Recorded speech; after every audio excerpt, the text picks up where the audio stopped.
Selamat malam saudara sekalian. Bersama kami lagi untuk dalam acara lebih dalam lagi. Oke, bersama dengan Pastor Christopher Tapiheru membahas tentang as instructed. Hai Om. Oke, hai. Ya. Jangan. Ya, oke, good. Ya. Good. Ya, sudah banyak yang ini nih kayaknya. Saya punya mulai pada join beberapa. Oh, udah mulai ya? Om udah sehat Om? Ya, udah lebih kuat. Puji Tuhan. Oke. Puji Tuhan, ya. Ya. Oke, jadi aku ulang dikit tadi Om udah sambutan juga ya. Mungkin buat yang baru join malam ini, lebih dalam lagi dibikin hari Senin, biasanya Selasa. Ya. Special case, karena besok aku mesti share di mission conference ya. Dan jadi kita bikin hari Senin. Intinya lebih dalam lagi adalah ruang untuk mempertanggungjawabkan isi khotbah hari Minggu ya. Jadi kemarin hari Minggu aku bagiin tentang judulnya as instructed. Ini rangkuman atau puncaknya, penutup dari seri Orderly Gifted tentang betapa karunia roh itu harus tentunya kita gunakan ya, tapi harus teratur dan sehingga bisa helpful ya, bukan harmful. Bisa berguna, bukan malah saling malah berbahaya gitu. Jadi di khotbahku kemarin, buat yang belum nyimak mungkin bisa mampir ke YouTube channel kami di NWI Church atau New Wine International Church, search aja di YouTube pasti muncul. Ini as instructed adalah khotbah hari Minggu kemarin. Dan di minggu itu aku kasih istilahnya seperti yang ditulis. As instructed kan artinya seperti yang diinstruksikan ya. Rasul Paulus mengenai pertemuan jemaat secara spesifik menyebutkan minimal ada 4 aspek dari sebuah kebaktian ya, di luar dari semua liturgi yang udah istilahnya berkembang di gereja masing-masing atau aliran denominasi masing-masing ya. Tapi ada 4 utama yang Rasul Paulus coba katakan dan istilahnya instruksikan. Yang pertama ada unsur nyanyian ya, di 1 Korintus 14 ayat 26 dikatakan di sana akan ada pada waktu saudara berhimpun beberapa orang akan bernyanyi. Ya, jadi ini buat New One International Church sendiri yang didirikan oleh sepasang hamba Tuhan yang adalah penyanyi ya. Ini bukan sesuatu yang asing. Nyanyian udah jadi the biggest part mungkin dari ministrinya New One ya. Dan ini aku kasih istilahnya bukan argumen ya, kasih pendapat bahwa kenapa kita harus ada nyanyian ketika kita berkumpul dalam sebuah pertemuan ibadah, karena we worship a singing God. Kita menyembah Tuhan yang bernyanyi. Ya, di Zefanya 3 ayat 18 dikatakan karena dia bernyanyi gembira seperti orang yang sedang berpesta. Ya, he will rejoice bahasa Inggrisnya tuh dia akan bergembira with singing. He will rejoice over you with singing. With singing. Jadi we worship a singing God, so of course kita berkumpul dan bernyanyi seperti dia juga suka bernyanyi. Kita excited ya. One day nanti sampai di sorga kita pengen dengar suara Tuhan kayak apa ya kalau dia bernyanyi. Selama ini kita dengar kalau dia berbicara, berfirman atau memerintahkan atau menegur kita, tapi bernyanyi mungkin perdana kita di sorga baru dengar dia bernyanyi. It will be exciting moments. Terus yang kedua aku ajukan juga Rasul Paulus menginstruksikan bahwa setelah beberapa orang akan bernyanyi, yang lain akan mengajar.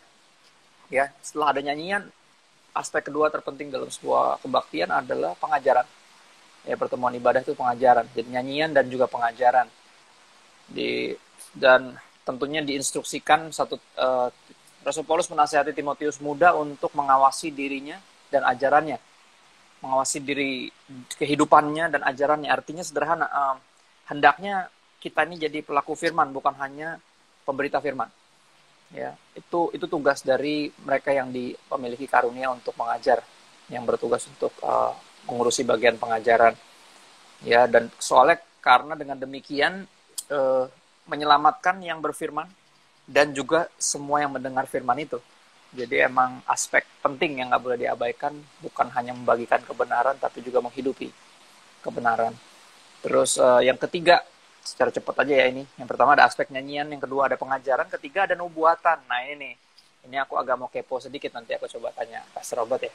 Karena New Wine kan udah dari 2005 dan aku masuk baru 2015 pas di umur 10 tahun. Jadi aku ketinggalan 10 tahun. Jadi aku penasaran 10 tahun ke belakang nih, kalau dengar-dengar selentingan kan kita cukup profetik ya, gereja kita ya, warnanya. Dan aku pengen tahu sejauh apa dulu. Cuman aku bahas dulu aja nih. Yang ketiga ada unsur penting ternyata yang cukup suka diabaikan, namanya nubuatan.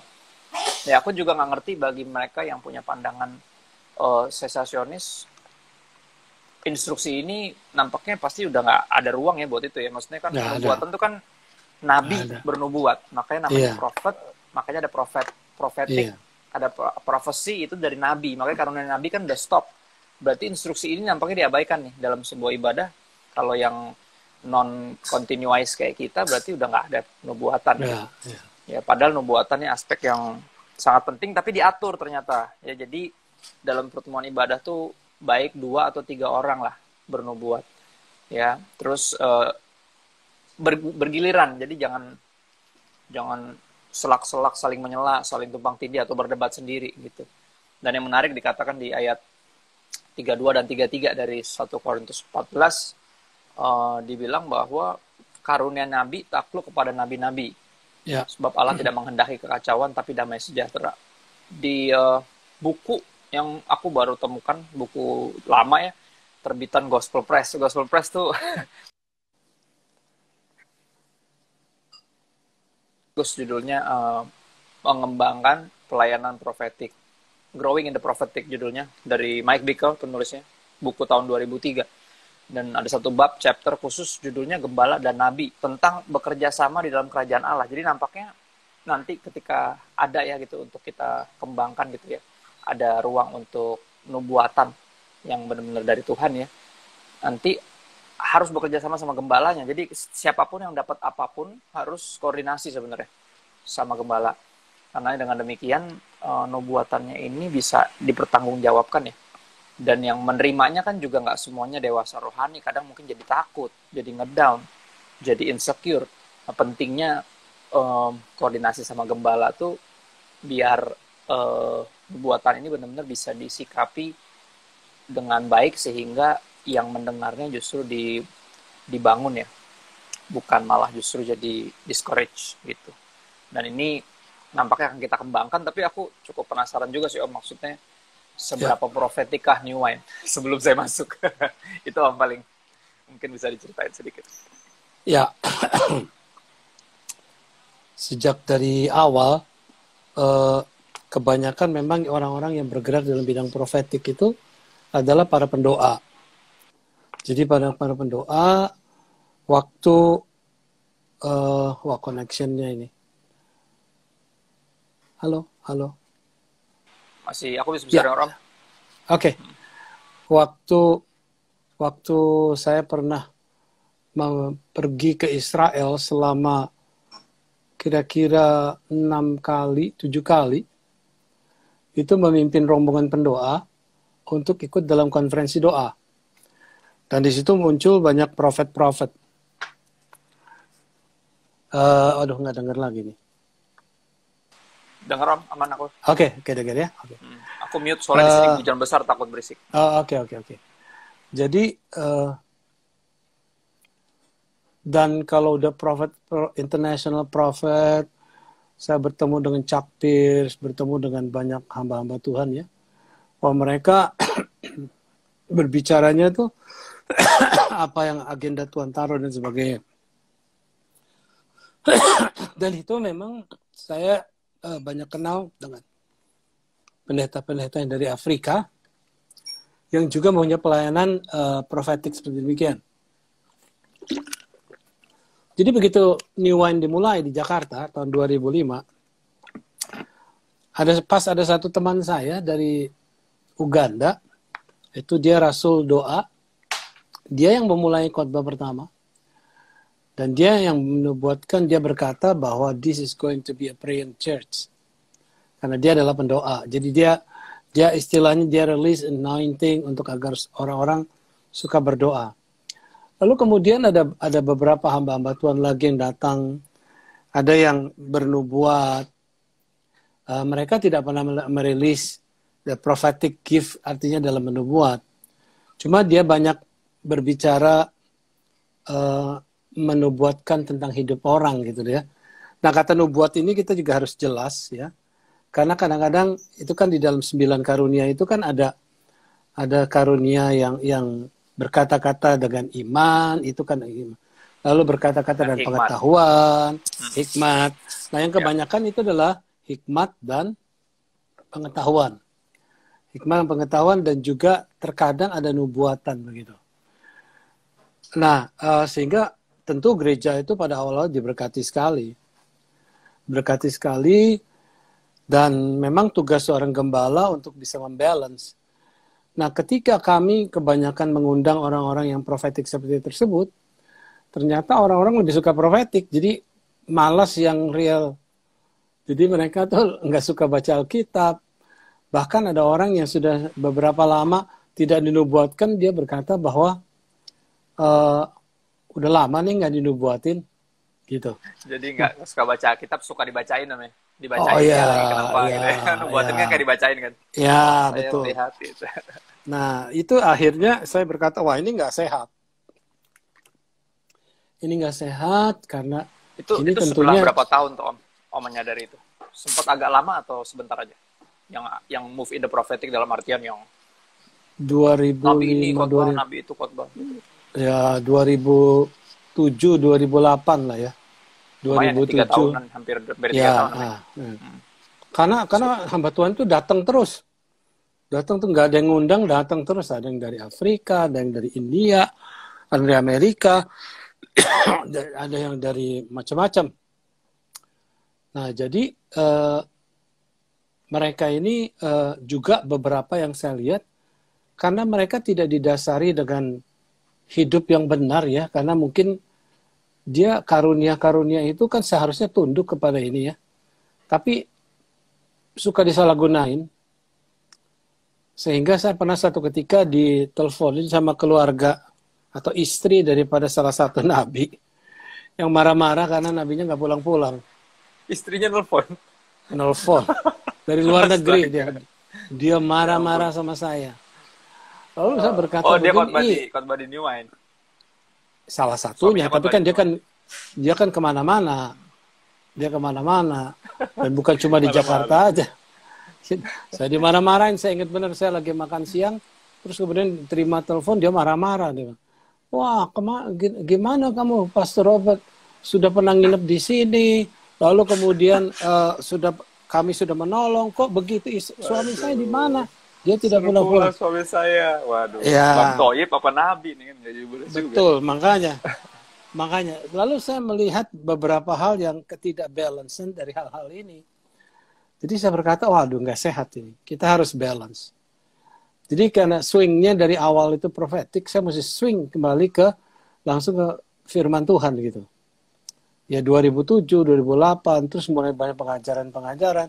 Dan kalaupun itu profetik, saya lebih minta mereka untuk ngajar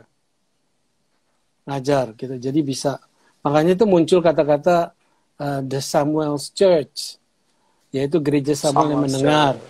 Ya, gereja yang mendengar suara Tuhan. Yeah. Nah, oke, maju ke depan. Apa yang saya lihat selama ini, orang tuh suka begini ya. Dia pikir kalau Roh Kudus bekerja itu tidak teratur. Dia pikir apa yang dia dapat harus langsung disampaikan. Padahal apa yang Roh Kudus katakan, itu kan bisa. Kita kan juga mesti tanya, kapan saya harus sampaikan? Apakah harus uji dong? Tidak ada satu orang pun yang mengerti pasti dari Tuhan. Tidak ada satu orang pun. Saya pernah ketemu dengan Paul Cain. Saya pernah ngobrol dengan dia. Saya pernah ngobrol dengan nabi-nabi. Artinya tidak ada satupun yang bisa berkata absolut 100% ini dari Tuhan. Begitu. Jadi kita juga harus tahu. Jadi jangan sampai begitu ada orang datang nubuatin langsung itu dari Tuhan. Cek. Jangan semudah kita itu ya ngomong gitu ya. Juga ya. Ya, wow. Jangan semudah itu. Ya. Tapi biasanya kalau orang udah terbiasa keliling-keliling kan dia biasa ngomong di sana sini responsnya. Benar, begitu Tuhan udah lihat saya, begitu gitu. Iya, begitu lihat orang udah nangis kan pikir wah ini bener nih. Padahal belum tentu kan. Nangis ya. Bisa jadi cengeng ya Iya kan, orang emang ya. iya mungkin dia lagi beban berat kali ya. Iya. Dia dengar kunci Dan minor dikit udah nangis Om ya. iya Langsung nangis. betul. Iya makanya sampai beberapa lama. Nah, tapi setelah swingnya udah kembali ke ini, nah sekarang ini memang timingnya kita harus mengerti lagi bahwa kata profetik itu ada di Alkitab. Tujuannya adalah untuk memperlengkapi gereja Tuhan agar tidak terombang-ambing. Ya kan? Efesus 4 ayat 11 kan? Yeah. That's good. Tidak mengalami. Tapi salah satu dari 5 jawatan itu bukan yang terutama.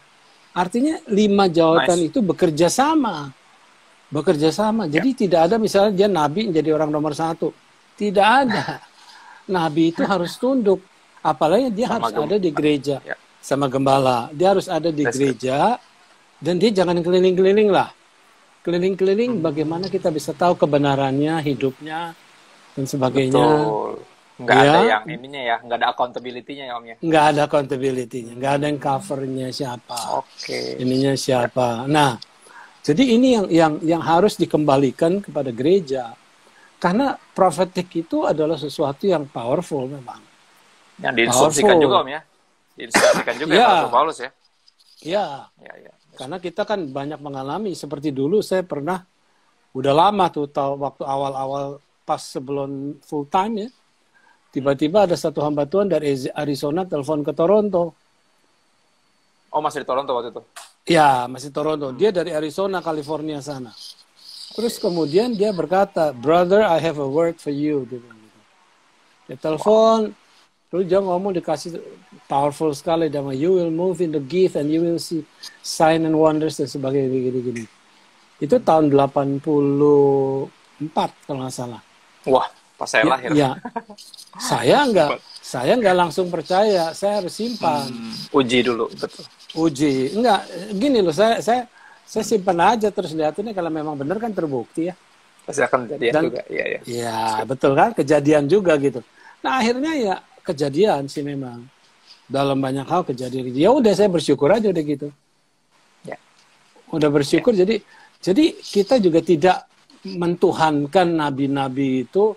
Kita harus tahu, kita harus kembali kepada Yesus. Kita harus kembali kepada firman Tuhan. That's good.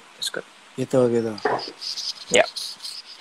Ya. Gitu. Wah, puji Tuhan. Seseru itu berarti Om ya, dulu sempat undang juga profet gitu ya datangnya. Oh ya. Terus berarti ada sesi-sesi berdiri satu-satu dibuatin gitu ya, ada ya? Bukan, pernah dikatakan klinik. Itu ya, kayak klinik. Wow, klinik. Dibilang jadi begini, jadi satu hari itu hari Minggu, hari Seninnya kalau nggak salah. Hari Senin dan hari Selasa saya lupa. Dibikin klinik dari jam 10 pagi sampai jam 12 siang. Jam 11 siang mestinya awalnya. Klinik. Tapi karena jadi dia mendoakan satu-satu. Tapi karena peminatnya banyak banget. Akhirnya sampai jam 1. Gila. Ya biasa banyak ibu-ibu lah. Gitu. Wow, sampai seseru itu ya. Aku juga dulu zaman-zaman pelayanan dulu di gereja lama juga sering tuh main musik. Khususnya kan bahasa Inggris ya Om ya. Suka datang gitu-gitu Om, dari Afrika, dari Malaysia yang gitu-gitu Om. Yang profetik. Jadi di kebaktiannya selalu ngaret tuh beresnya. Karena kan berdiri satu-satu dinubuatin gitu. Kadang direkamin, ntar di email gitu-gitu. Yang pokoknya pas bagian kitanya doang gitu. Jadi emang segitunya. Berarti emang Newman sempet banget bergerak di profetik. Oh ya. Ya memang waktu itu kan saya mendampingi prophet itu kan. Jadi mendampingi dia, jadi tahu semua nubuatan disampaikan dan saya nggak tahu seberapa akuratnya, tetapi yang begitu saya dengar kabar itu, wah akurat sekali itu. Gitu. Akurat sekali, maksudnya dia akurat. Akuratnya artinya begini. Dia berkata begini, begitu ada ibu masuk ke dalam ruangan, dia berkata gini, dia tanya siapa namanya, ini gini, terus dia bilang, kamu punya anak kamu kemarin baru jatuh, terus dia bilang kepalanya luka, jangan khawatir, itu nggak apa-apa. Tadi itu benar kejadian gitu ya. Lalu ada lagi yang sampai tahu nama. Sampai tahu nama. Nah, itu semuanya itu memang kita mengalami dan sebagainya. Dan kita tahu dan cuma yang harus dibalance adalah dengan firman Tuhan. Pengajaran harus ya. dibalance. Makanya balance ya pasti mulai dengan gereja yang bernyanyi ya, karena Om Robert sama Tante Lea kan bernyanyi, singing, terus di prophetic awal-awal bahkan pendeta pertama yang khotbah di New Wine, a prophet from Africa tadi ya. Jadi setelah berapa tahun diseimbangin dengan pengajaran dan terus dengan nyanyian sampai hari ini berarti ya. Saya juga masuk sebagai teaching pastor ya 2015. Dan nampaknya season prophetic ini lagi dibalikin lagi sama Tuhan Om. Kedepannya kayak kita mesti consider sungguh-sungguh ya untuk beri ruang buat nubuatan ini gitu. Karena emang diinstruksikan sama Rasul Paulus melalui firman Tuhan cukup jelas. Ya. Jadi buat teman-teman teman-teman yang belum mengetahui, saya ingin katakan bahwa selama 3 minggu terakhir ini di dalam pembicaraan tentang orderly gifted seri ini dan sampai kemarin itu the best teaching. Buat saya pribadi the best teaching yang sangat balance sekali dan sangat menjelaskan sekali tentang prophetic gift itu. Jadi buat mereka saudara-saudara yang belum dengar seri itu 4 kali itu. Maka pasti akan dapat semua. YouTube lihat lihat di YouTube. Ya. Tentang karunia roh spesifik ya. Jadi yang masih kepo-kepo, yang nanya-nanya mulu tentang bahasa roh gimana Kak? Silakan nonton seri kami bulan ini dari tanggal 5 sampai tanggal kemarin 26. Berarti ada 5 minggu tuh. Kita ngomongin full tentang karunia roh dan khususnya penggunaannya dalam ibadah sehingga nggak kacau gitu. Bisa orderly sehingga jadi helpful, bisa membangun. Karena tujuannya karunia itu kan dipakai untuk melayani sehingga membangun ya, bukan untuk mengacaukan sehingga bikin bingung gitu. Bahkan nubuatan tadi kata Om seperti hampir kayak konfirmasi Om ya, sehingga orang tuh nggak takut, nggak ragu, nggak bimbang. Ada yang ngebantu untuk ayo emang begini kok gitu ya, yang seperti itu lah ya. Betul. Kita tidak menolak ya. Cuma terkadang kita juga harus ingat buat seorang yang suka bergerak dalam profetik, ingat kata-kata Anda itu harus betul-betul yang buat saya itu harus sopan. Berkata, saya kok dapat impresi. Itu adalah bahasa terbaik. Saya kok dapat impresi dari Tuhan berkata kepada saya gitu, jangan. Ya, jangan. Dapat impresi, coba tolong dicek, bener nggak ini. Itu adalah kata yang the best. Jadi kita tidak menghakimi, kita tidak meng-underestimate, kita tidak mengintimidasi. Kadang-kadang orang kan bisa jadi malah takut gitu. Malah takut ya, betul. Nggak semuanya familiar dengan nubuatan, padahal nubuatan ada dan masih sampai hari ini gitu. So excited buat New Wine ke depan. Kita akan ambil mungkin setelah nanti annual kita obrolin gimana nanti bentuknya untuk karena nyanyian udah jelas ada, pengajaran udah ada, dan nubuatan yang mesti kembali di embrace karena selama ini ternyata emang move in the prophetic. Dan yang terakhir ada yang bahasa roh by the way di New Wine ini sangat unik. Dari aku pernah cerita dan aku akan cerita lagi karena aku dulu sempat berpikir karena Om kan dulu kan istilah New Wine ini kan rintisan dari sebuah gereja dengan aliran yang sangat karismatik ya. Dan aku berpikir kayak wah ini bakal bahasa rohnya kencang nih pasti nih. Aku udah siap-siap tuh. Ternyata pas ikut kebaktian loh, mana nih kok ada yang bahasa roh nih? Waduh ini apakah ekstrim kanan ekstrim kiri nih kayaknya nih. Kemarin bahasa roh kencang, sekarang nggak usah gitu. Aku sempat mikir gitu, kok nggak ada yang bahasa roh sama sekali, WL-nya enggak, pendetanya juga enggak, kok segini amat gitu. Tapi ya itu sangat karismatik karena ya we're a singing church ya. Saya sangat enjoy tentunya dari kecil aku denger Om Tante nyanyi di kaset di mobil. Saya tumbuh besar dengan lagu-lagu Om Tante, jadi terhormat juga ketika pertama kali diminta untuk bantu New Wine, dan so aku pikir wah ini suara yang sama yang saya dengar hampir tiap hari dulu kan. Jiwaku merindukanmu, suara Om gitu. Kamu mau nggak bantuin kita di sini? Wah ini suara ini familiar sekali kan gitu. Jadi kaget juga tapi pas pertama aku masuk, loh kok nggak ada bahasa rohnya? Apa ini gereja ini udah nggak berbahasa roh lagi atau gimana? Dan karena aku masuk sebagai teaching pastor, kita dulu punya kebiasaan namanya setiap hari Sabtu ya kita doa ya. Doa pengerja, doa pelayan gitu. Nah pas doa pelayan nih unik, aku Sabtu datang kan akhirnya ke gereja nih minggu depannya. Kan udah mulai masuk jadi teaching pastor di pastoral, udah full time. mesti ikut doa. Kan akhirnya pas datang masuk di Beleza tuh kan kayak mall gitu ya. Dari bawah tuh udah kedengeran, saya pikir gereja siapa nih, kok bahasa rohnya ini banget, kedengeran banget. Jadi ternyata di atas pintunya lupa ditutup kayaknya. Oke. Kan setiap kalau kita ngumpul doa kan ditutup tuh mestinya. Dia kayak kebuka, mungkin ada yang masuk dari WC atau dari mana lupa ditutup. Jadi kedengeran sampai bawah, kedengeran gitu lagi worship terus bahasa roh. Saya bilang, wah ini gereja siapa nih, berisik banget bahasa rohnya. Saya naik ke atas lama-lama, ya gereja saya. Akhirnya ternyata New Wine ini sangat mempraktekkan apa yang diinstruksikan, bahwa kalau dalam pertemuan jemaat nggak ada yang bisa mengartikan bahasa roh, ya bahasa rohnya kita hendaknya dipakai buat dalam bentuk bahasa doa yang personal, yang kita aja yang bisa dengar, bukan kayak mesti teriak-teriak atau semuanya mesti berbahasa roh, nggak juga. Dan ini menarik, jadi buat aku pertama kali aku lihat orderly gifted, dalam konteks orderly gifted ya, di New Wine adalah penundukan kenurutan sama instruksi firman Tuhan tentang penggunaan bahasa roh dalam ibadah sih. Menurutku unik. Ternyata kita sangat berbahasa roh, cuman kita pakainya di pertemuan doa pengerja, doa pelayan, sehingga ketika ada jemaat dalam pertemuan ibadah minggu ya, ada jemaat baru datang, mereka nggak kaget dan nggak bingung dan nggak takut ya. Karena Rasul Paulus bilang gitu kan, kalau semuanya berbahasa roh, ada orang baru datang ikut ibadah, gimana caranya dia bisa ngomong amin kalau dia juga nggak ngerti, malah dia akan mengira kalian semua gila kan gitu. Jadi masalah ini nih udah ada dari zaman dulu di jemaat Korintus gitu, dan akhirnya kita mesti lihat bahwa kita mesti nurut ya, kalau emang diinstruksikan sama firman Tuhan nih harus sangat considerate penggunaannya, ya kita considerate sungguh-sungguh gitu loh, ayo gitu, kita nurut aja sama firman Tuhan. Karena sekali lagi kita doa ini kan, bahasa doa ini kan antara kita sama Tuhan ya.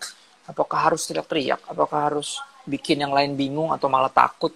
Gitu saya rasa nggak perlu. Dan salah satu yang paling aku kagum dari New Wine pertama adalah yaitu kenyataan bahwa kita ternyata sangat ngeroh, sangat karismatik, Pentakosta, tapi tertib gitu. Dan buat aku unik sih. Itu keunikan kita. Dan ini ada 4 aspek ini ya di dalam ibadah yang kemarin aku bagi: nyanyian, pengajaran, nubuatan, sama bahasa roh. Gitu. Dan itu sih paling. Kalau ada pertanyaan teman-teman, ini di 8:30, 8:10 sorry. Kita ada sekitar 30 menit untuk bertanya. Bisa di question box yang mau bertanya ya, di kolom ada tanda tanya di bawah tuh. Bisa ke sana. Aku coba lihat dulu deh. Om bantu jawab aja Om. Jadi nggak usah. Iya, oke. Ini baru 1 orang sih yang bertanya nih. Urutan baca gimana? Shalom Pastor, boleh dijelaskan dong tentang spiritual bullying? Yang menurut saya sering terjadi di pelayanan. Kami pernah mengalami momen seperti ini yang sad atau sedihnya berasal dari orang-orang yang punya karunia profetik dan kenabian. Terima kasih. Wow, spiritual bullying Om, interesting. Ya, ini selalu ngomong kata Tuhan. Jadi orang ini tidak bisa dibuat, nggak bisa nawar, nggak bisa apa. Kata Tuhan, kamu harus datang. Tapi saya mesti kerja hari Sabtu, bagaimana? Gitu ya. Nah, terus dia bilang, ini kata Tuhan. Itu udah bullying tuh. Lalu bullying, udah intimidasi. Kamu, jadi artinya kan kita dikasih pilihan cuma dipaksa. Kamu enggak. Kamu mau dengar kata Tuhan apa lu mau dengar sendiri, nggak mau taat gitu maksudnya. Kan berat. Untuk itu kan berat sekali. Seperti demikian. Tuh menyikapi kayak gitu, menurut Om gimana Om? Sangat disayangkan Om ya, kalau menurut saya. Sangat disayangkan. Sebenarnya hal yang berikutnya harus kita mengerti untuk prophetic gift itu, orangnya harus mature ya. Harus dewasa ya. Ya, nggak sembarangan ngomong begitu. Apalagi ngomong kata Tuhan. Karena kalau ngomong kata Tuhan itu kan udah yang paling udah superior udah. Iya, siapa yang nggak takut tuh? Gitu. Siapa mau lawan gitu kan? Kadang sampai di beberapa kasus tertentu Om ya, aku pernah dengar Om ya, orang yang sampai kepahitan sama gereja karena dia tuh pernah dinubuatin bahwa dia harus jual rumahnya atau apanya gitu atas kata Tuhan. Jadi dia jual, akhirnya jadi bermasalah hidupnya sampai hari ini nggak punya rumah. Jadi dia ngerasa ini dibohongin nih saya nih kan gitu. Soalnya si nabi tadi pakai kata Tuhan gitu Om, dan buat saya itu masuk kategori spiritual bullying, dan bahkan lebih parah lagi ya, itu kasihan juga orang itu ya, maksudnya kata Tuhan kamu harus jual. Jadi akhirnya bener Tom, dijual segila-gilanya, dan ternyata nampaknya bukan kata Tuhan. Itu itu bukan nubuatan apa banyak sekali praktik-praktik seperti ada orang udah punya pacar, udah rencana mau nikah, tapi terus kemudian hamba Tuhannya datang bilang ini bukan jodoh kamu. Wow. Jodoh kamu yang sana gitu, bukan ini. Wow. Wah, itu kan bahaya banget itu. Kata Tuhan lagi. Kata Tuhan, iya. Kata Tuhan. Jadi semuanya kan all in the name of God. Jadi Tuhan di atas mungkin dia jengkel juga kali ini. Gua nggak pernah ngomong kok. Siapa yang mau bilang? Siapa yang bilang gitu maksudnya kan? Waduh. Ya. Jadi berantakan juga ya, apalagi jodoh itu penting ya. Maksudnya. Ya. Wow. Ya. Jadi artinya kita juga harus tahu kedewasaan itu sangat penting sekali. Ya. Dan sangat penting untuk bisa mendeliver message seperti itu dan jangan sampai kita membullying orang, mengabuse orang dalam pelayanan. Semua atas nama kata Tuhan. Ya, oke. Ada lagi? Gimana? Ya, puji Tuhan. Ini belum ada lagi. Ntar saya lihat lagi. Ada nih. Bagaimana menghadapi gereja yang mengandalkan tadi kata Tuhan, tapi nggak konsisten atau berubah-ubah. Jadi ntar Tuhan ngomong gini, Tuhan ngomong lagi yang berbeda. Gimana tuh? Kalau saya sih bilang gini ya, coba dekat secara pribadi dengan hamba Tuhan itu, ngomong baik-baik, Pak, maaf, dengan segala hormat, apa yang Bapak katakan ke saya itu tidak tepat, karena saya tidak seperti itu. Misalnya ini kaitannya dengan nubuatan ya. Kalau dia lebih marah, saya kira masih lebih banyak gereja kok. Berarti hamba Tuhan nggak dewasa Om ya? Kalau hamba Tuhan iya nggak dewasa, iya. Karena masih banyak kan gereja. Benar. Rasul Paulus juga bilang kan uji ya, ujilah. Iya dong. Mesti diuji memang. Jadi kalau jemaatnya mau menguji ya harusnya nabinya nggak usah marah gitu loh. Maksudnya kayak ini kan kata Tuhan, nggak usah pakai diuji-uji, jangan gitu. Itu berarti jangan gitu. nabinya nggak dewasa. Ya jadi buat saya sama, maksudnya kedewasaan dibutuhkan di kedua belah pihak sebenarnya. Baik yang punya karunia itu untuk bernubuat, sama yang mendengarkan nubuat itu. Sebenarnya dua-duanya. Kalau dua-duanya dewasa dalam pertumbuhan yang benar akan firman Tuhan gitu ya, tertanam di gereja lokal, digembalakan, terus melayani. Saya rasa jauh lebih helpful ya nubuatan tersebut ya. Jadinya.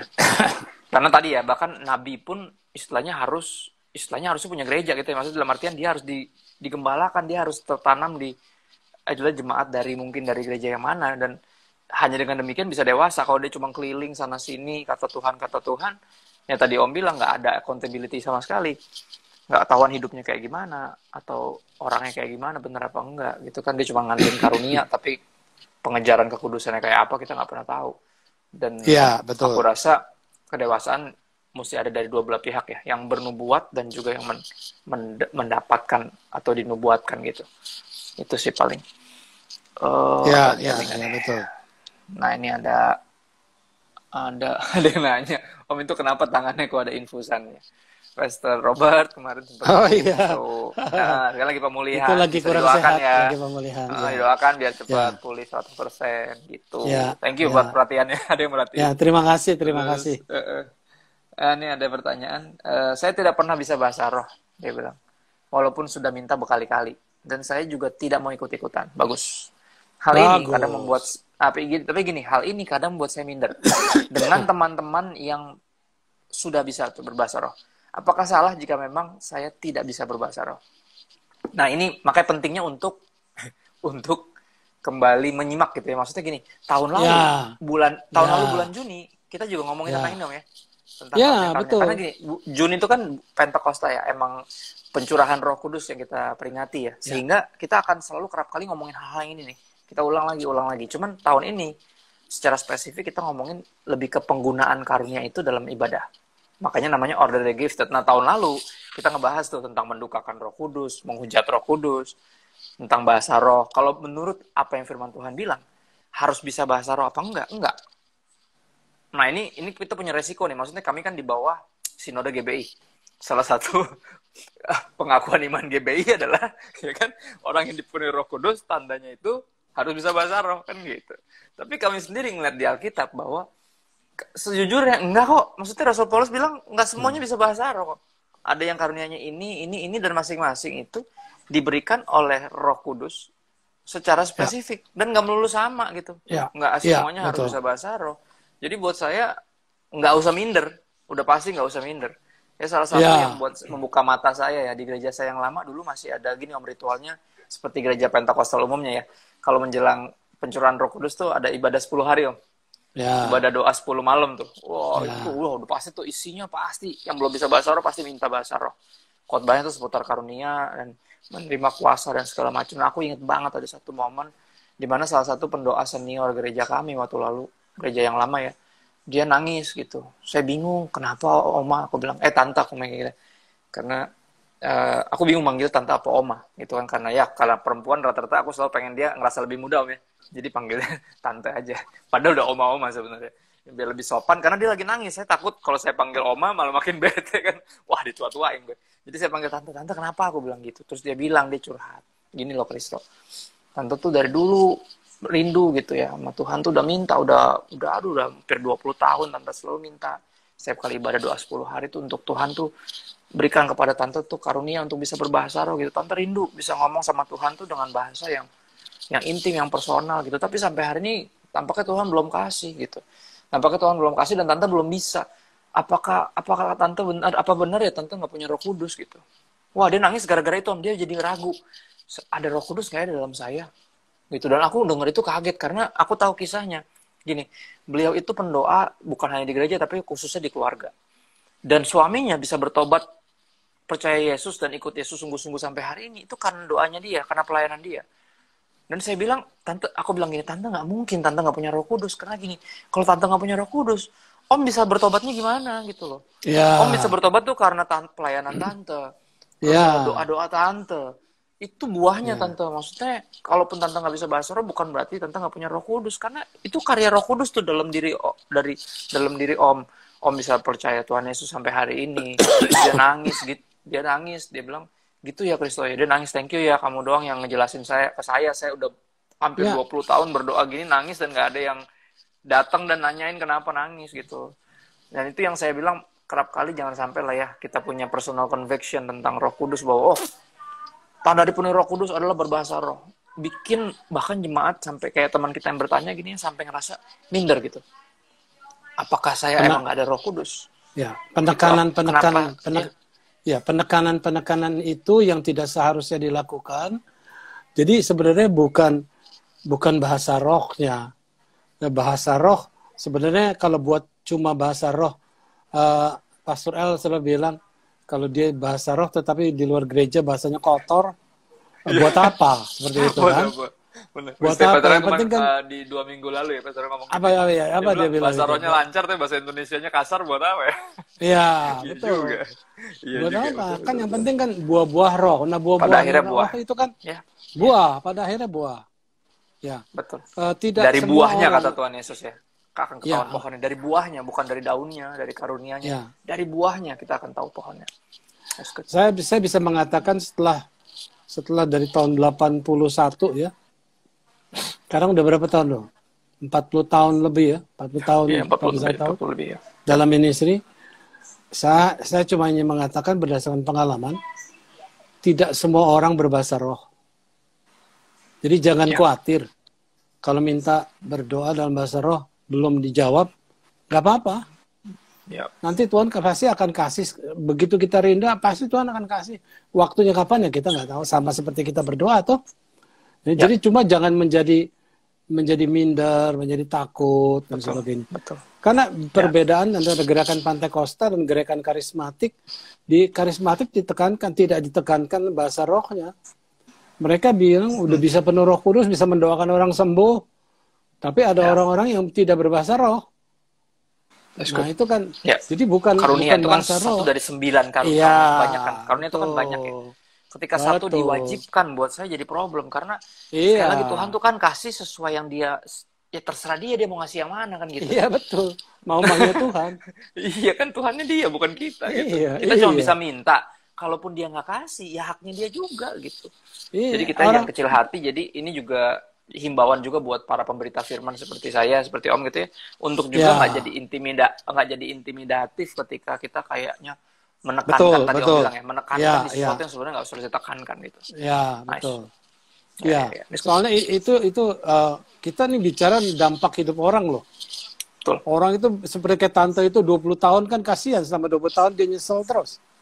Merasa bersalah. Iya, Gitu ya. loh. Jadi artinya kita harus lebih bijak. Ya. Ini ada beberapa pertanyaan lagi makin seru nih nampaknya. Oke. Menjelang ini. Nah, ini unik nih.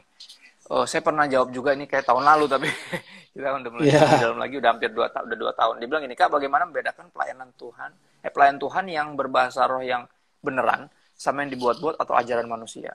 Sebenarnya gini, saya bisa jawaban sesuai dengan pertanyaan kamu. Silahkan, tapi pertanyaan saya mau nanya balik adalah gini, pentingnya apa kamu bedain itu?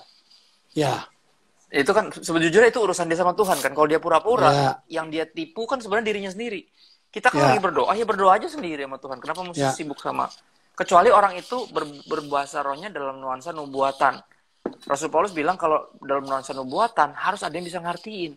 Kalau enggak, udah simpen aja buat doa pribadi, jangan teriak-teriak gitu loh. Kasarnya ya. Betul.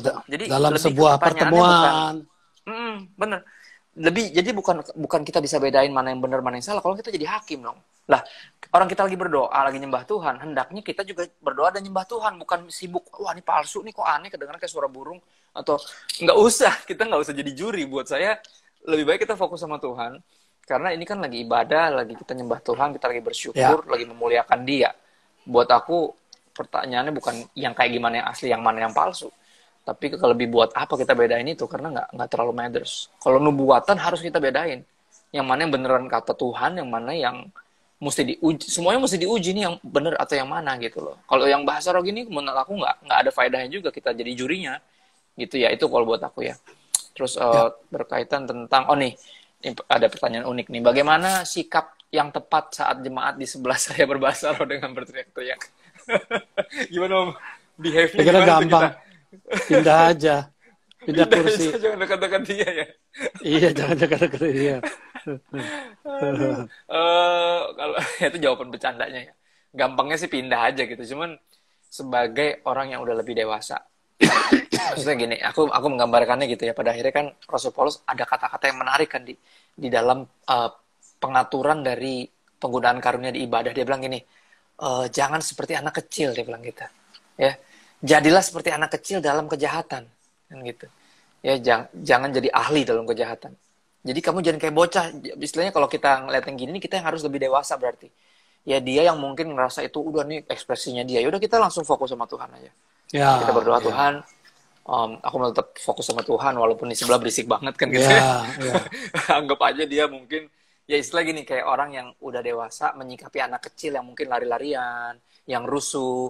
Orang dewasa kan nggak akan terganggu, pasti akan kayak ya udah namanya juga bocah gitu ya. Kita yang dewasa harus lebih bisa lebih tenang menyikapinya. Tapi kalau udah sangat mengganggu, ya karena beberapa orang nggak bisa bedain anointed sama annoying, Om.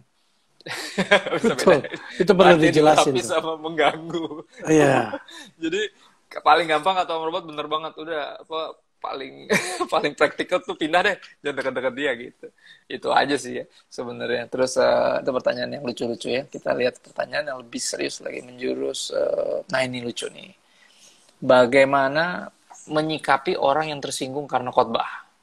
Apakah pantas tersinggung? Nah ini saya selalu ngomong nih, saya ulang-ulang nih. Kayaknya belum pernah denger khotbahku ya, tapi it's okay. Aku selalu bilang ini, keinginan roh itu berlawanan dengan keinginan daging. Ya, khotbah yang rohani pasti menyinggung kedagingan, pasti. Karena dia berlawanan. Ya, khotbah yang rohani pasti menyinggung kedagingan. Jadi gini, buat saya, kalau dengar khotbah itu kita wajib tersinggung. Kalau kita nggak tersinggung, berarti khotbahnya duniawi. Khotbahnya nggak sungguh-sungguh rohani, nggak menyinggung kedagingan kita gitu loh. Khotbahnya tuh cuman hahihi, motivasi, yang bikin kita tuh malah nggak bertobat sama sekali, nggak ada teguran, nggak ada apa, cuman kayak ya senang-senang aja gitu, ngomongin yang manis-manis, ikut Tuhan diberkati, jadi kaya, sakit sembuh, dan segala macam. Yang kayak gitu nggak akan membuat kita tersinggung. Kenapa? Tapi gini, aku percaya khotbah yang rohani, yang sungguh-sungguh dari Tuhan, memang firman Tuhan, pasti akan menyinggung daging kita. Nah, tapi gini, buat saya tersinggung itu wajib, tapi untuk marah atau untuk bertobat itu pilihan. Ya dong, kita kalau tersinggung dengar khotbah kan kita bisa menyikapinya mau marah atau mau bertobat. Gitu. Kalau saya saranku ya, mendingan pilih yang bertobat. Karena kalau marah nggak dapat apa-apa kita. Udah diomelin, rugi. Pulang cuman kesel doang gitu, Om. terus ngerasa kayak, ini pendeta ini ngomongin saya nih. Lah, kenal kagak saudara? Bukan, orang dia baru sekali datang. GR banget situ kan gitu ya. Jadi aku percaya khotbah yang benar tuh emang kita harus tersinggung. Tapi untuk marah atau untuk bertobat itu pilihan. Dan aku berdoa siapapun yang tersinggung dengan firman tuh hendaknya bertobat. Karena gini, firman Tuhan nggak pernah salah. Tuhan nggak mungkin salah. Yang salah itu pasti kita. Betul. Mental saya kalau baca Alkitab tuh sama Om, seperti itu. Jadi kalau saya baca Alkitab, kalau saya rasa ada yang salah ditulis, berarti saya yang salah, bukan dia. Gitu. Sayanya yang nggak pasti salah, karena Tuhan nggak mungkin salah. Jadi ternyata cara baca Alkitab itulah yang membuat saya nggak dikit-dikit gini, nggak masuk akal tutup, nggak masuk akal tutup. Nggak, saya baca terus. Saya baca terus dan saya coba lakukan apapun perintahnya. Dan itu yang mengubahkan hidup. Jadi tersinggung itu wajib, bertobat atau marah itu pilihan. Itu sih berkaitan dengan menyikapi firman Tuhan. Mungkin yang mau tambahin. Very good, bagus sekali itu. Saya kira itu adalah sikap yang the best. Jadi kita juga harus ingat ya, kan firman Tuhan juga berkata bahwa firman Tuhan ini seperti pedang bermata dua, toh. Yes. Artinya mungkin hamba Tuhan itu juga dia menyinggung dia juga, juga menyinggung keluar, menyinggung ke dalam juga. Artinya bahwa ketika seseorang memberitakan kebenaran dengan penuh kasih, dengan sungguh-sungguh, pasti akan nyinggung orang. Dan sebenarnya bukan kata nyinggung ya. Iya, kebenaran. Jadi artinya bahwa kebenaran itu kan membenarkan artinya. Membenarkan artinya memperbaiki kita yang salah. Karena itu dikasih tahu. Jadi kalau ada yang salah pasti tersinggung ya, karena kebenaran kan berlawanan sama yang salah, benar. Betul. Setuju. Jangan jalan ke situ, itu salah jalannya. Mesti muter balik gitu. Gitu kan? Mau ikutin mana? Masa marah kayak masa marah? Situ kan jangan gitu, Anda menghakimi saya gitu loh. Aku gitu mentalnya. Ini nyasar beneran gitu, nih Mas gitu. Betul. Kalau gitu sama seperti orang punya GPS gitu loh, punya Waze. Cuma marah-marah sama Waze-nya. Karena ini ada yang protes nih di kolom komen, Om. Ada yang protes katanya bertobat juga wajib, suatu keharusan. Saya setuju karena bertobat atau binasa. Itu kebenaran firman Tuhan bilang bertobat atau binasa. Cuman buat saya, kalau Tuhan kasih pilihan untuk makan tuh buah atau enggak, untuk kita taat atau ngelawan, ya dong. Buat saya sama. Saya percaya semua kita tuh dianugerahi untuk memilih, kebebasan untuk memilih. Itu kita orang merdeka. Jadi saya sangat sarankan tentunya kita mendorong orang untuk bertobat lah. Masa mendorong orang untuk marah? Marah itu kan ini pertanyaan dari orang yang sama nggak? Ini pertanyaan dari orang yang sama. Dia tadi ngomong, dia bilang orang lain ya, orang lain kan. Bertobat tuh juga wajib hukumnya. Ya, saya setuju. Cuma sekali lagi, itu kan kita sebagai hamba Tuhan kan cuma memberitakan firman, kita nggak punya kuasa untuk memaksa. Bahkan Tuhan sendiri juga nggak memaksa.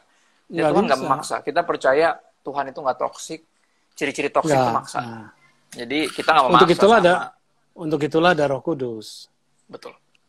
That's good. Alright. Ya, jadi bertobat sih keharusan lah ya. Oke. Benar, kita setuju. Bertobat atau binasa soalnya. Jadi itu bukan nggak ada yang mau binasa kan? Kalau gitu bertobat kan gitu. Ya dong. Nah, ini ada yang nanya tadi di kolom komen. Jadi sangat disayangkan, teman-teman bisa deh coba tolong ketik lagi coba dimasukin di question box. Karena kalau di kolom komen saya scrollingnya susah. Takutnya malah ketutup ininya, ruang ini. Soalnya susah di scroll. Jadi tolong yang tadi apapun nyeletuk atau nanya boleh di kolom question box. Gitu. Saya coba lihat lagi ya. Ini ngomongin free will, kebebasan untuk memilih, harus tunduk di bawah kedaulatan Allah, apa seperti itu? Ya jelas lah. Gini, dulu kita pakai free will salah. Kita pikir free will artinya gue bisa ngapain aja. Bisa ngapain aja ngebawa kita jadi budak dosa. Ya kisah anak yang hilang kan gitu tuh. Dia pikir ini warisan saya, ya suka-suka saya. Walaupun Anda belum mati, itu kan nanti punya saya. Sini, saya minta sebelum waktunya. Akhirnya habis sebelum waktunya juga, ya kan? Akhirnya habis sebelum waktunya, berakhir di kandang babi, dia baru menyadari, iya ya, ternyata nggak ada kemerdekaan di luar dari papa. Nah sama, berkaitan dengan free will, karena kita pernah salah pilih, nggak mau ikutin Tuhan, dan kita udah ngerasain konsekuensinya. Sekarang kita bertobat, kita menyadari, oh ya, free will saya akan pilih God's will. Dengan free will saya. Ya dong, untuk ngikutin kehendak Tuhan atau ngelawan Tuhan, itu kan free will. Nah, jadi orang yang taat sama Tuhan itu orang yang pakai free will-nya untuk menundukkan free will-nya di bawah God's will. Dan buat saya itu free will yang dipergunakan secara tepat. Itu sih. Ini jawaban seharusnya ya. Ya. Terus mana nih? Ada lagi pertanyaan. Ini seru-seru nih Om pertanyaannya. Apa pendapat pastor mengenai pendeta atau pembicara yang takut kehilangan jemaatnya. Dan pendapat mengenai pendeta yang menyampaikan khotbah hanya teori tanpa ada prakteknya dalam kehidupan sehari-hari. Apa tidak apa-apa atau harus ada contoh prakteknya? Thank you, Pastor. Jadi menurut dia khotbah ini harus ada kadang contoh kasusnya biar mendarat gitu ya, kadang gitu ya, pakai ilustrasi atau pakai apa contoh sehari-harinya misalnya. Haruskah pakai itu? Atau mengenai takut kehilangan jemaat nih, mungkin yang membuat khotbahnya jadi manis-manis aja kali gitu ya ya nggak sih, ini kan berkaitan sama khotbah nih. Ya. Gimana Saya ngomong sedikit ya. Saya ngomong sedikit boleh. ya. Boleh. Artinya gini, sebenarnya di dalam sebuah gereja namanya gembala senior itu harus punya tim yang di sekitarnya itu yang bagus. Seperti kayak kita di New Wine, ya saya temannya ada Pastor Umin, Pastor Kristo, ada Pastor L. Nah 4 orang ini kan terus berbicara, terus saling kasih input, ngomong dan sebagainya. Dan ini sangat membantu sekali. Ya, sangat membantu sehingga kita punya satu keyakinan dalam pembentukan sebuah gereja itu kan harus ada sistem, ada aturan, ada hal-hal yang harus dilakukan. Sehingga ketika seorang gembala mengkhotbahkan kebenaran, dia tidak akan takut bahwa jemaatnya akan hilang. Karena dia pergi, dia akan masuk dalam cell group. Terus kemudian dia ada yang follow up, ada yang apa. Dan itu yang sangat harus terjadi. Jangan sampai jemaat simpatisan semua. Betul. Jangan sampai kalau juga khotbahnya dikurang-kurangin Om ya, biar nggak menyinggung jemaat gitu ya Om.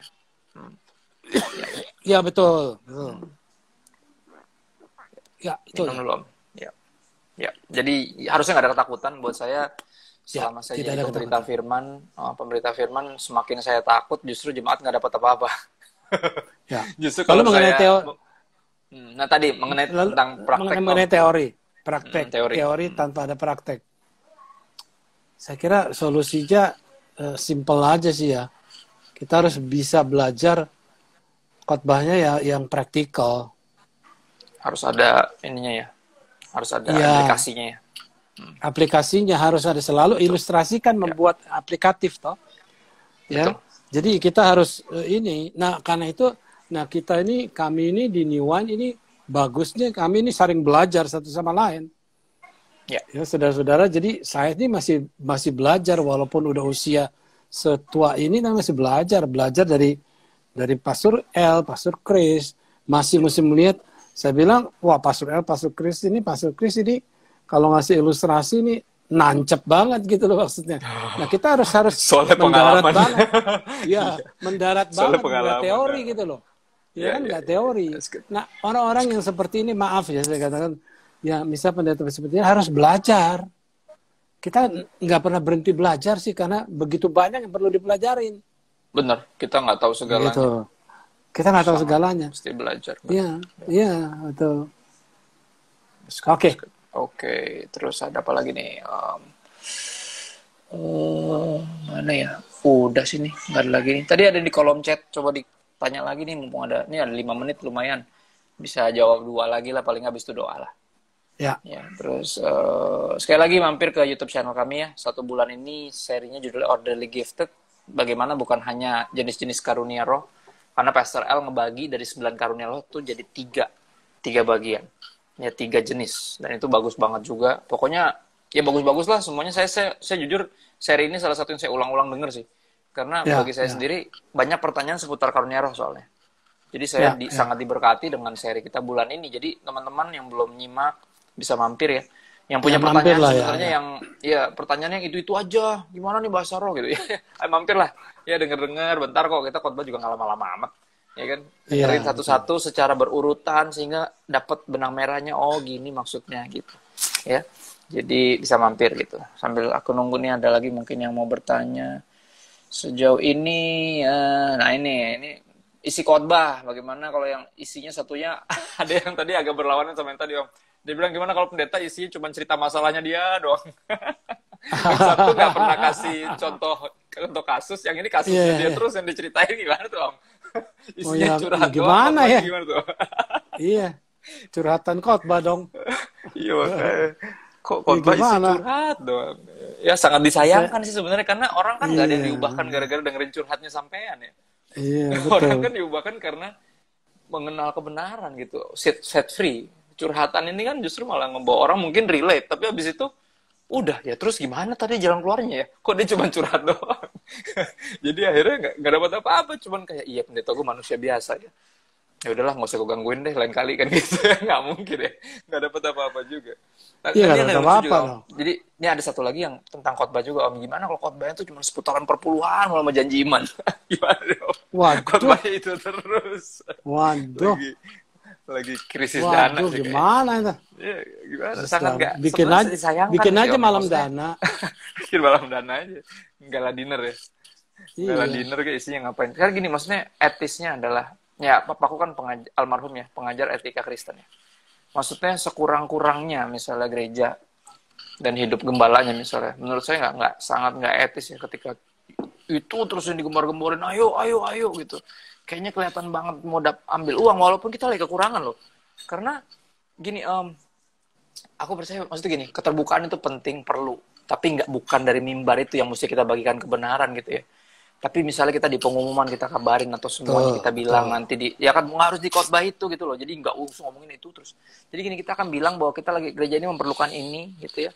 Untuk kita bisa terkebaktian misalnya di ruangan ini kita perlu dana segini. Jadi buat jemaat yang tergerak untuk kita mendingan kayak gitu dibanding lagi khotbah ngomongin itu terus seolah dan nakut-nakutin orang kalau nggak ngasih nanti Tuhan kirim belalang tempur atau apa.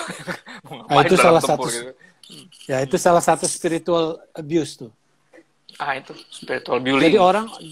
Jadi orang bullying. Jadi orang itu Insecure takut jadinya tuh, terintimidasi. Lama-kelamaan dia keluar dari gereja itu. Iya, maksudnya sekurang-kurangnya kita gini, aku percaya gini, maksudnya gini. Keluarga kami, aku belajar dari keluarga yang sebenarnya juga dibilang berada juga enggak gitu ya. Maksudnya sampai aku kuliah di semester berapa tuh aku belum punya laptop, sampai mesti datang nginep di rumah teman, nginep di warnet. Padahal kuliahnya di UPH tuh, bayangin tuh. Saking sederhananya keluarga kami. Tapi gini, sekurang-kurangnya uang di keluarga, papa tuh selalu nggak pernah tuh bagiin itu ke anak-anak bahwa dia cuma bilang kayak jangan boros, kita harus hidup bijaksana, harus hemat. Tapi dia nggak pernah bilang tuh, papa lagi bokeh, nggak bisa gini. Nggak, dia selalu simpen itu kayak apa ya, jadi sebuah yang penuh doa, penuh penyerahan sama Tuhan, dan penuh usaha. Dia coba cari tambahan lagi.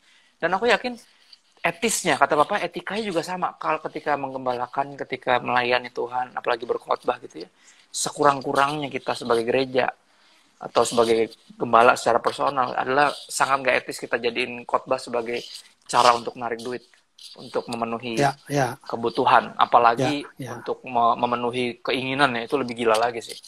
Sangat disayangkan sih kalau mimbar. Tinggal 1 menit. Mungkin bisa Pastor Chris doa. Aku berdoa. Kita berdoa. Teman-teman. Bersyukur Tuhan buat kesempatan kami bisa ngobrol. Thank you buat hadiratmu yang memerdekakan kami dengan kebenaran. Makasih. Berdoa spesifik buat Om Robert dan kesehatannya. Kami berdoa buat pemulihan yang seutuhnya dalam nama Yesus. Kami berdoa juga buat semua yang udah ikut malam ini. Apapun pergumulan kerinduan, Kau yang paling tahu. Dan Kau jawab sesuai dengan kehendakmu pada waktumu. Terima kasih Bapak. Temukan kami lebih dalam lagi minggu depan. Dalam nama Yesus kami bersyukur. Haleluya. Amin. Amin. Amin. Cepat sehat, cepat pulih. Yes. Bye, God bless. Dah semua, thank you for joining us. Bye.